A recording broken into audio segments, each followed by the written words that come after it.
ஆத்ம நமஸ்காரம். இன்றைக்கு நாம பார்க்க போற விஷயம் யோகங்கள். உலகத்துல பல்வேறு விதமான யோகங்கள் இருப்பதாக சொல்லப்பட்டு வருகிறது. ஒவ்வொரு ஆச்சாரியன்மார்கள், அதாவது குருநாதர்களும் ஒவ்வொரு விதமான யோகங்களை சொல்லித் தருவதாக சொல்லப்பட்டு வருகிறது. உங்களுக்கு எந்த யோகம் தெரியும்? நீங்க எந்த யோகம் கத்துக்கிட்டு இருக்கிறீங்க அப்படின்னு கேட்டா உடனே நான் ராஜயோகத்தை பயிற்சி பண்ணிட்டு இருக்கேன், நான் கர்ம யோகத்தை பயிற்சி பண்ணிட்டு இருக்கேன், நாங்க ஹட யோகத்தை பயிற்சி பண்ணிட்டு இருக்கோம்.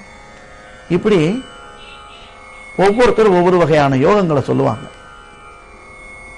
இன்னொருவர் அஷ்டாங்க யோகம் நான் படிச்சுட்டு இருக்கிறேன். இப்போ உண்மையிலேயே பல்வேறு விதமான யோகங்கள் உண்டா அப்படிங்கறத குறித்து இப்ப கொஞ்சம் பார்ப்போம். உண்மையிலேயே மார்க்கம் மதம் என்பது வேறு வேறு இல்லை என்பதை பார்த்தோம். அப்போ மதம் அல்லது மார்க்கம் வழி என்பது வேறு வேறு இல்லை என்றால் யோகம் என்று சொல்லப்படுவதும் வேறு வேறாக இருப்பதற்கு வாய்ப்பே கிடையாது. ஆனா நம்ம யோகத்தை வேறு வேறு விதமாக எண்ணிக்கொண்டு வருகிறோம். இந்த யோகம் வேறு, அந்த யோகம் வேறு. அந்த யோகத்தினுடைய விளக்கங்களை குறித்து கொஞ்சம் பார்ப்போம். கர்ம யோகம். கர்மம் அப்படின்னு சொன்னா எல்லாருமே காரியம் அப்படிங்கிற ஒரு அர்த்தத்தை குறித்து நினைச்சுக்கிட்டு இருக்கிறாங்க. கர்மம் என்றால் காரியம் அல்ல. கர்மம் என்பது பொருளாகும். சமஸ்கிருதத்துல கர்த்தா, கர்மம், கிரியை அப்படின்னு ஒரு 3 விஷயத்தை பத்தி சொல்லப்பட்டிருக்கு. அதுல கர்த்தா என்றால் அந்த காரியத்தை செய்யக்கூடியவர், கிரியை என்றால் காரியத்திற்கு பெயர். கர்மம் என்றால் என்ன என்பதை பற்றி இப்ப நம்ம சிந்திச்சு பார்ப்போம். தமிழ் இலக்கணத்துல 3 விஷயங்கள் சொல்லுவாங்க. ஒரு சொற்றொடர்ல 3 விஷயத்தை பற்றி குறிப்பிடுவோம். எழுவாய் பயனிலை செய்யப்படு பொருள். எழுவாய் பயனிலை செய்யப்படு பொருள்ங்கிறது என்ன அர்த்தம்னா, எழுவாய்னா யார் அந்த காரியத்தை செய்கிறாரோ அவருக்கு எழுவாய் என்றும், பயனிலை என்றால் அந்த காரியத்திற்கு பெயரும், செய்யப்படு பொருள் என்றால் எந்த பொருளை வைத்து நாம் அந்த காரியத்தை செய்யறோமோ அதற்கு.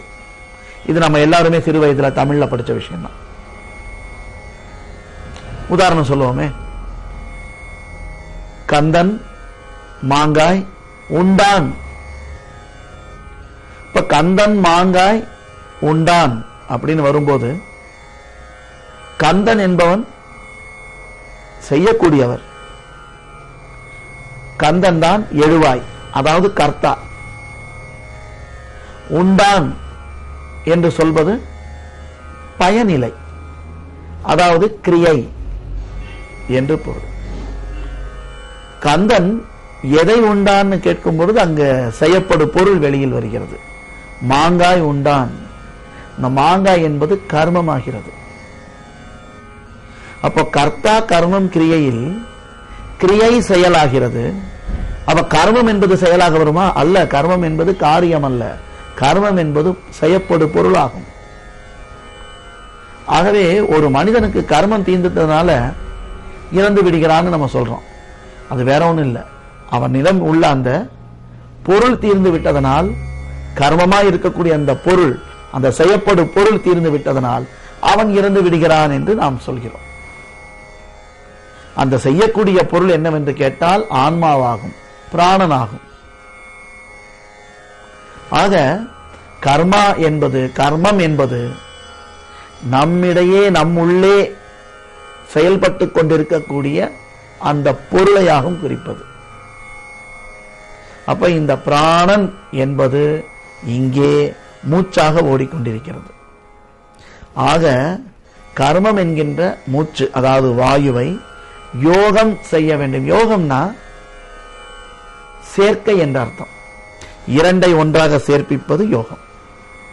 அந்த வகையில கர்மமாய் இருக்கக்கூடிய வாயுவை, அதாவது அபானனாய் பிராணன் அபானனாக மாறி வெளியே சென்று கொண்டிருக்கிறது.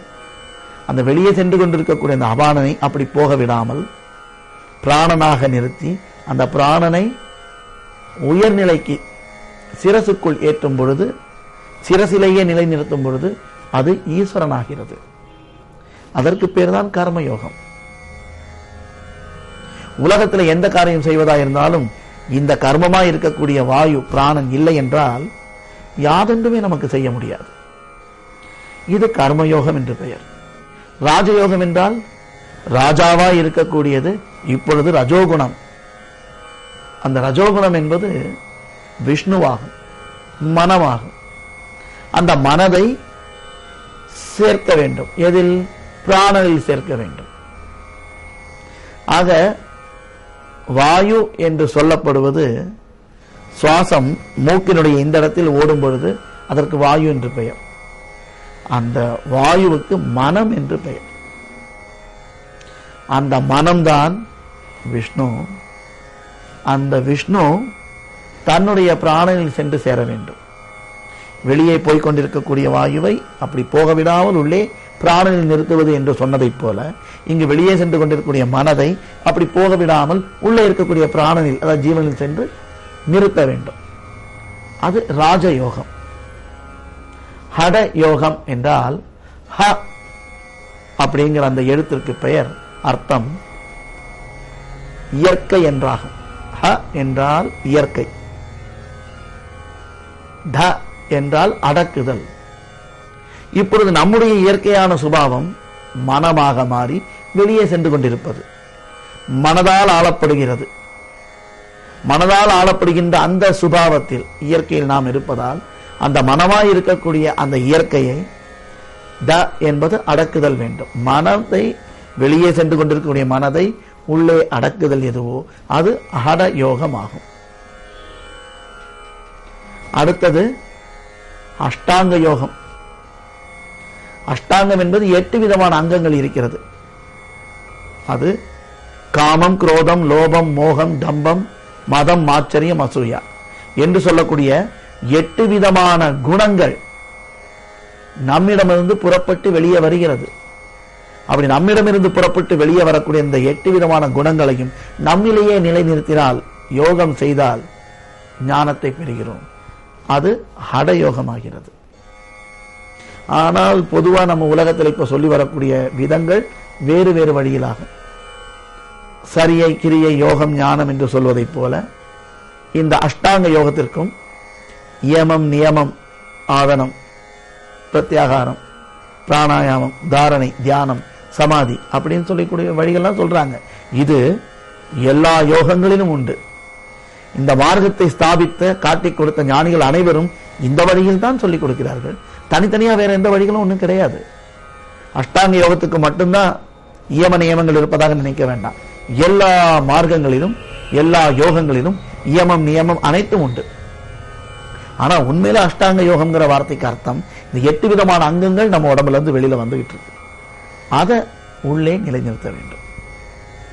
அதற்குள்ள வழிதான் அந்த யோகத்தினுடைய வழிகள். ஆகவே பல்வேறு விதமான யோகங்கள் இருப்பதாக எண்ணி நாம மனசை அழட்டிக்க கூடாது. இருப்பது ஒரே யோகம். அது தன்னுடைய மனதை வெளியில் விடாமல் உள்ளே நிலைநிறுத்துவது. அதுதான் மார்க்கம், அதுதான் சத்தியம். ஆத்ம நமஸ்காரம்.